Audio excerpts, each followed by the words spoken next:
कोई भी प्राणी, मनुष्य कितना चंचल होता है, बिल्कुल जल की भांति। जल भी अत्यंत चंचल है, उत्सुक है। जल सदैव उत्सुक रहता है आकाश में जाने के लिए। उसके लिए वो स्वयं को जलाता है, भाप बनता है और आकाश में जाके मेघों में समाहित हो जाता है। फिर जल उत्साहित हो जाता है कि कब वो वर्षा की बूंद बन के धरा पर गिरे। प्रगाढ़ वायु का वेग सहता है और फिर वो नीचे गिरता है। कैसे कर लेता है जल ये सब?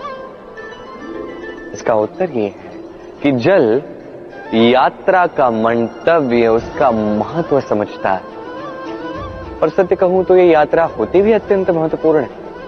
दुर्भाग्यवश बात यह है कि मनुष्य, इसकी भी अपनी एक यात्रा होती है, बस वो इसका महत्व, इसका मंतव्य समझ नहीं पाता।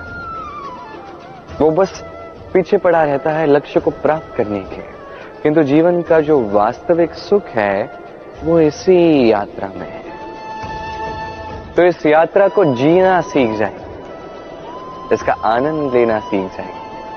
क्योंकि जो व्यक्ति यात्रा का आनंद लेना सीख जाता है, इस यात्रा का आनंद लेता है, वो अपने लक्ष्य तक निश्चित रूप से पहुंच जाता है। तो अपनी इस यात्रा के पल पल का आनंद उठाइए और इसी आनंद के साथ कहिए राधे राधे। जीवन, ये जीवन क्या है? जन्म से मृत्यु के मध्य का ये समय है। कुछ लोग ये कहते हैं कि ये जो श्वास है ये जीवन है। और हर एक व्यक्ति, हर एक प्राणी, उसके श्वास निर्धारित होते हैं, निश्चित होते हैं। उसे उतने श्वास जीने ही पड़ते हैं, तत्पश्चात मृत्यु उसे प्राप्त होती है। किंतु क्या यह सत्य है? क्या मनुष्य जीवन इन श्वासों पर ही निर्धारित है? क्या इन श्वासों की गिनती ही मनुष्य के जीवन का अस्तित्व है? कदापि नहीं। मनुष्य जीवन वो श्वास नहीं जो एक दिन थम जाए। मनुष्य जीवन उन श्वासों के मध्य के वो पल हैं जिन्हें देखकर किसी और के श्वास थम जाए। वो पल जिनमें लोगों को आपका प्रेम दिखे, आपका साहस दिखे, आपकी शक्ति दिखे, आपके प्रयास दिखे, आपके परिश्रम दिखे, अन्याय और दुराचार के विरुद्ध आपका युद्ध दिखे। जीवन में महत्वपूर्ण वो पल है, वो वर्ष है जो आप जीते हैं, जिनमें आप संसार के दूसरे व्यक्ति को जीवन जीने की एक दिशा देते हैं, एक प्रेरणा देते हैं, शक्ति देते हैं, आशा देते हैं। तो जीवन में यही कीजिए, एक ऐसा जीवन जिए जो दूसरों के लिए आदर्शवादी। यही कीजिए और मेरे साथ प्रेम से कहें राधे राधे। संवाद अत्यंत महत्वपूर्ण है, हर संबंध के लिए, अपितु जीवन के लिए अत्यंत महत्वपूर्ण है। जब बातचीत ही नहीं होगी तो आप सामने वाले को समझोगे कैसे, या वो आपको समझेगा कैसे? अब संवाद के जो है दो उपाय होते हैं। पहला उपाय, आप सामने वाले की बात को समझो। दूसरा उपाय, आप अपनी बात सामने वाले को समझा दो। अधिकतर बार यह होता है कि यह संवाद विवाद में बदल जाता है। क्यों बदल जाता है? क्योंकि ना तो हम अपनी बात सामने वाले को समझा सकते हैं, ना सामने वाला हमें समझ पाता है। ये क्यों होता है? क्योंकि हम सामने वाले की बात तो सुनते हैं पर उसे समझने के लिए नहीं, उसे उत्तर देने के लिए। जीवन में सामने वाले की बात सुनिए, उसे समझने के लिए। देखिए, सब सवर जाएगा। क्योंकि हर प्रश्न पर उत्तर और हर उत्तर पर एक और प्रश्न, ये केवल विवाद को जन्म देता है। वही सामने वाले की बात सुनना, बस उसे समझने के लिए, उसकी बात समझने के लिए, ये संवाद और प्रेम को जन्म देता है। तो आप भी यही कीजिए और मेरे साथ प्रेम से कहिए राधे राधे।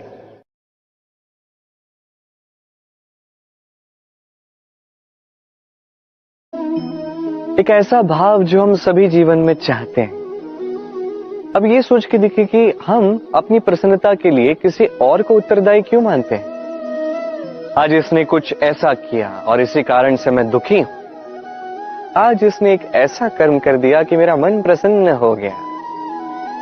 नहीं, आपको स्पष्ट बात बता देता हूं, आपकी प्रसन्नता ना केवल आपका चयन है, ना केवल आपके हाथ में है, अपितु अपनी प्रसन्नता को आप अपनी ओर आकर्षित करते हो।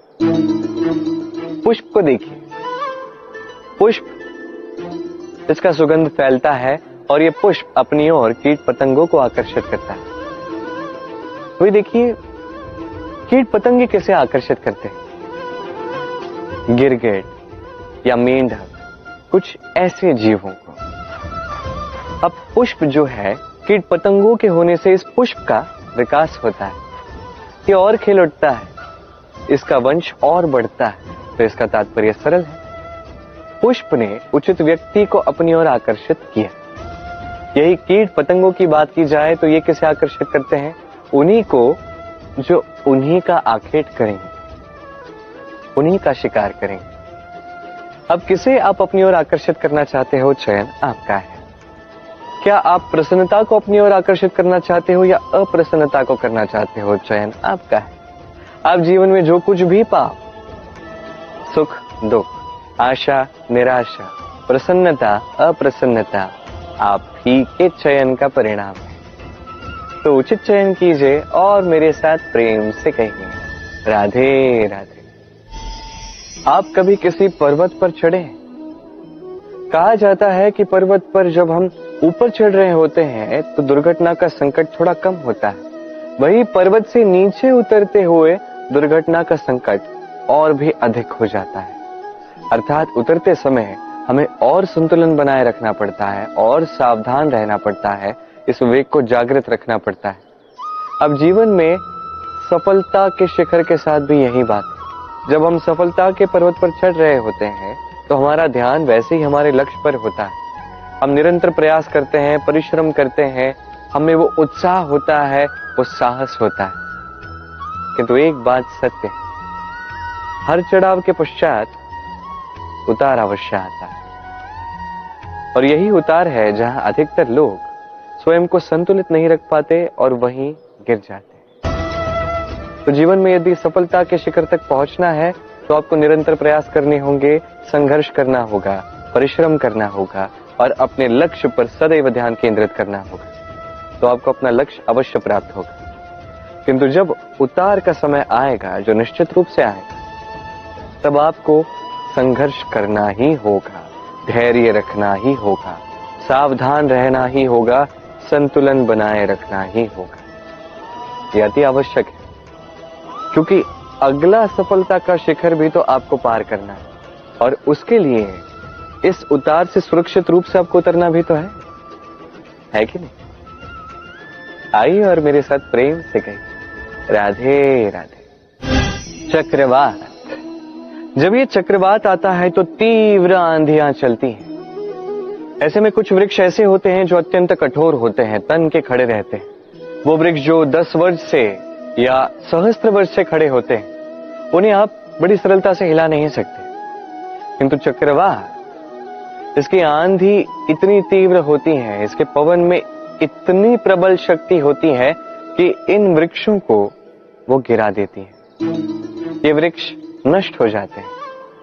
अब कुछ ऐसे वृक्ष होते हैं जिनकी टहनियां पतली होती हैं, जो लचीले होते हैं। तो जब ये पवन आती है, ये वायु आती है, ये चक्रवात आता है, तो ये वृक्ष झुक जाते हैं।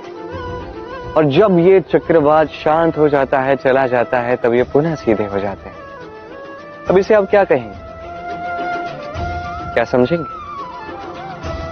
अवसरवादित्व? नहीं, अभी तो यही सच्चा आदर्श है। जब आपके सामने कोई ऐसा है जो आपसे कहीं अधिक शक्तिशाली है, तो उसका सम्मान करना आपको सीखना ही होगा। स्मरण रखिए, इस संसार में जब भी शक्ति और शक्ति टकराती है तो केवल विनाश होता है। किंतु जब शक्ति और आसक्ति मिल जाती है, वहां रक्षा होती है, वही निर्माण होता है। तो आइए और मेरे साथ प्रेम से कहिए राधे राधे। भय, हम भय के विषय में अनेक बातें करते हैं, भय से सदैव दूर भागते हैं। कभी सोचा है कि इस भय का क्या हम सदुपयोग भी कर सकते हैं? निश्चित रूप से कर सकते हैं। ऐसा कोई अक्षर नहीं जो मंत्र ना हो, तो निश्चित रूप से इस भय का भी सदुपयोग किया जा सकता है। निर्भर करता है आपके दृष्टिकोण पर, आपकी प्रतिक्रिया पर। भय जब सामने आता है तो दो ही मार्ग होते हैं। पहला मार्ग, भयभीत होके चुपचाप भाग जाओ। दूसरा मार्ग, उस भय का सामना करो। उस भय में झांक के देखो कि ऐसा क्या है जो आपको पीछे खींच रहा है। स्वयं के साहस को जगाओ, स्वयं को और शक्तिशाली बनाओ, स्वयं को और श्रेष्ठ बनाओ और सामने जो भी है सब प्राप्त करो। वही भय है। आप भाग जाना चाहते हो या उसका सामना करके स्वयं को और श्रेष्ठ बनाना चाहते हो? चयन आपका, प्रतिक्रिया आपकी है, दृष्टिकोण आपका है। आइए मेरे साथ प्रेम से कहिए राधे राधे। कभी किसी वन में आग लगते हुए आपने देखा है? ऐसी भयानक आग लगती है, समस्त वन को जला देती है। वहां जो वनस्पति मिलती है, वहां से जो औषधि प्राप्त होती है, वो सब नष्ट कर देती है। जो पशु पक्षी होते हैं अधिकतर अपने प्राण गंवा देते हैं और शेष बचे हुए निर्वासित हो जाते हैं। पर कभी सोचा है कि इस वन में आग लगती कैसी है? उन छोटे छोटे सूखे पत्तों के कारण, उन टहनियों के कारण, वो जो कभी वृक्ष का ही भाग हुआ करते थे। कभी भी स्मरण रखिएगा, वृक्ष को हम कुल्हाड़ी से काटते हैं, किंतु वृक्ष कभी कुल्हाड़ी के फल से नहीं कटता। अभी तो ये जो हत्था होता है, इसमें जो बल छिपा होता है, इस बल से वृक्ष कटता है। अब बताइए, ये हत्था ये किससे बनता है? स्वयं वृक्ष से। इससे आपको क्या सीख मिलती है? यदि कोई अपना है जो किसी उपयोग का नहीं, इस कारण से उसे स्वयं से दूर मत कीजिए। यदि उसे सहायता की आवश्यकता है, उसकी सहायता कीजिए। यदि उसे साथ की आवश्यकता है तो साथ निभाइए। निस्वार्थ भाव से अपनों को विकास की ओर ले जाइए। अपने स्वार्थ के अनुसार अपनों को अपने जीवन में मत रखिए। आइए मेरे साथ प्रेम से कहिए राधे राधे।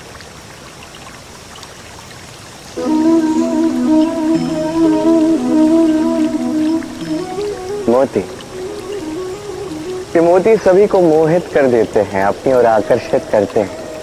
अत्यंत सुंदर, गोल, श्वेत मोती से बने आभूषण, तो चाहे वो मुकुट हो या किसी स्त्री का हार हो, उसे और सुंदर दिखाते हैं, और सुंदर बनाते हैं। अब ये मोती इतने सुंदर बनने के लिए इन्हें कितने कष्ट सहने पड़े, क्या कभी आपने सोचा?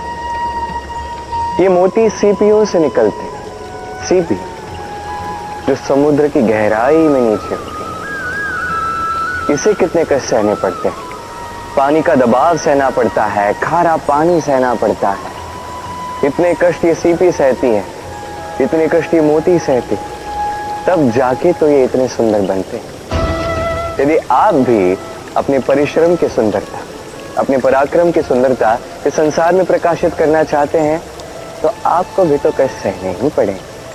तो जीवन में जब भी संकट आए, विपदाएं आए, समस्याएं आए, तो इन्हें अवसर की भांति लीजिएगा, क्योंकि इन्हीं विपदाओं से टकरा के आप मोती की भांति निखर कर आएंगे। तो आइए और मेरे साथ प्रेम से कहिए राधे राधे। ईश्वर ने हमें हाथ दी, हाथ जो जुड़ते हैं प्रणाम करने के लिए, जो उठते हैं प्रार्थना के लिए, हाथ जिनसे हम भोजन करते हैं, फसल उगाते हैं। किंतु इन हाथों से सबसे श्रेष्ठ कार्य क्या हो सकता है? सेवा। जी, वो हाथ जो आगे बढ़ते हैं सेवा के लिए, जो सेवा करते हैं उनकी जो दुख में होते हैं, निराश होते हैं, जो सेवा करते हैं उनकी जो दरिद्र होते हैं, वो हाथ सबसे अधिक महान होते हैं। ईश्वर को दीन बंधु कहा जाता है, क्योंकि जो दुखी होते हैं, निराश होते हैं, जो दरिद्र होते हैं, ईश्वर उनकी सहायता करते हैं, उनके सहायक होते हैं, उनमें वास ईश्वर करते हैं। तो आप भी यदि यही करते हैं, जो दुखी है, निराश है, जिन्हें सहायता की आवश्यकता है, यदि आप उनके सहायक बनते हैं तो आपको मन का ऐसा चैतन्य प्राप्त होगा कि आप तृप्त हो जाए। तो सबकी सेवा कीजिए और मेरे साथ प्रेम से कहिएगा, राधे राधे। ये संसार बड़ा ही विचित्र है, ये सत्य खोजता है और सत्य मिलते ही इसे सिद्ध करना चाहता है। वो चाहता है कि प्रमाण मिले, साक्ष्य मिले। तो इसमें मुझे बताइए, सत्य क्या करे? वो व्यक्ति जो सत्य से टिका हुआ है वो क्या करे? कुछ नहीं, कुछ करने की आवश्यकता नहीं है, बस वहीं टिके रहिए, उस हिमालय की भांति जो आज तक टिका हुआ है। यदि आप सत्यवादी हैं तो आपको कुछ सिद्ध करने की आवश्यकता नहीं है। यदि आवश्यकता है तो सत्य से टिके रहने की। ये समय स्वयं साक्ष्य बनेगा, स्वयं प्रमाण देगा। ये नियति ये स्वयं सिद्ध करेगी कि आप सत्यवादी थे, कि आप सत्य की राह पर थे।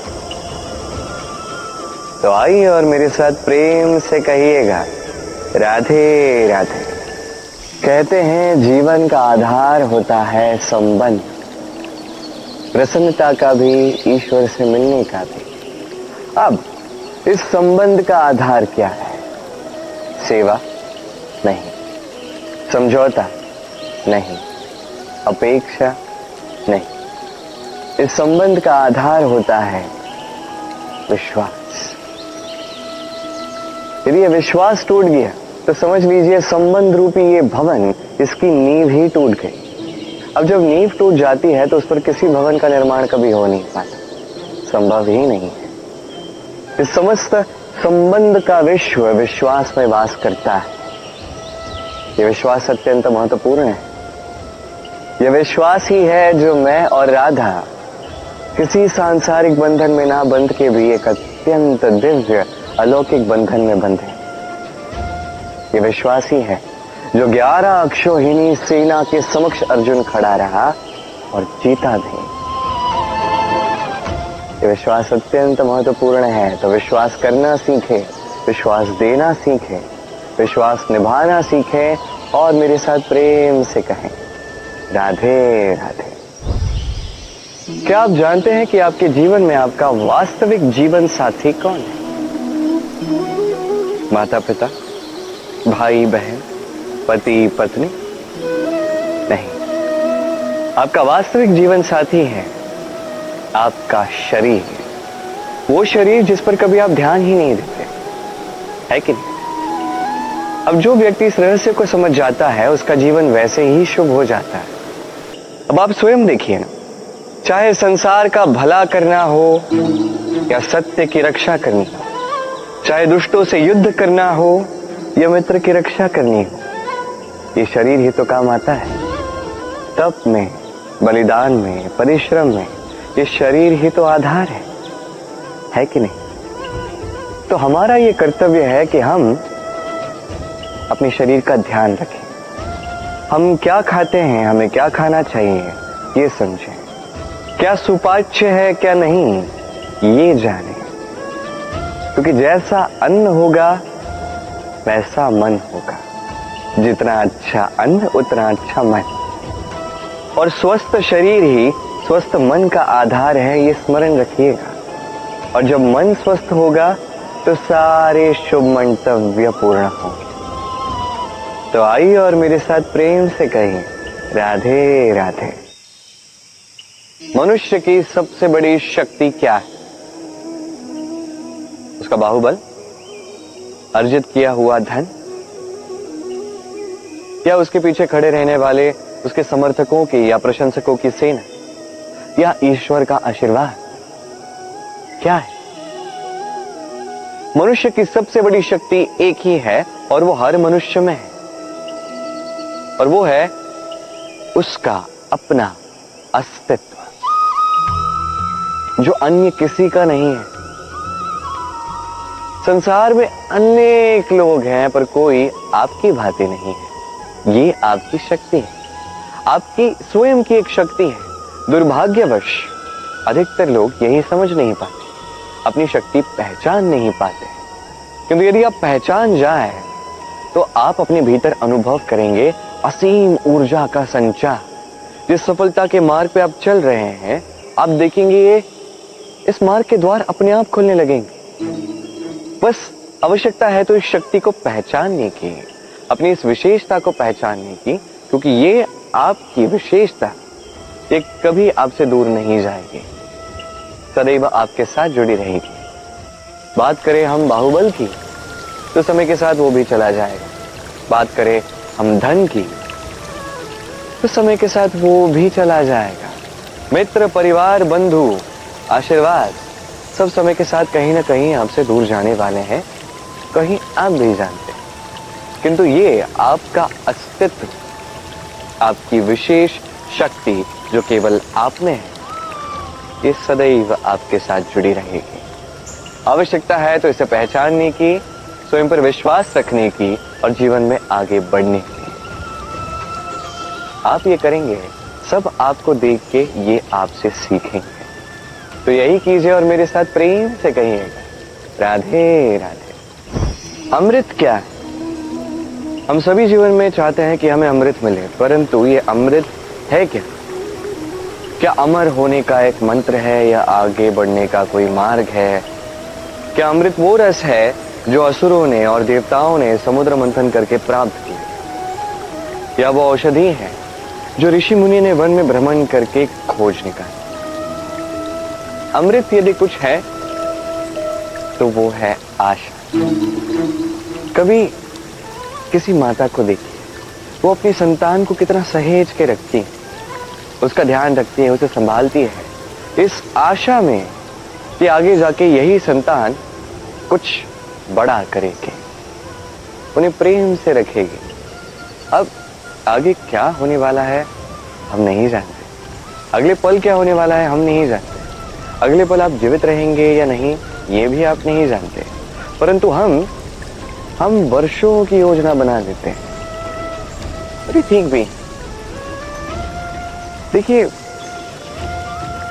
जीवन जीने की ये आशा यही भविष्य का आधार बनती है।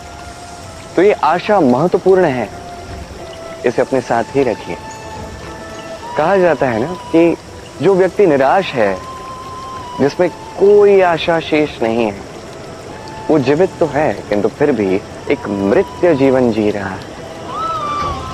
तो इस आशा का साथ कभी मत छोड़िएगा, इसे सदैव अपने पास रखिए। जीवन आनंदमय होगा और ये हृदय ये प्रेम से कहेगा, राधे राधे। जीवन में कई बार समस्या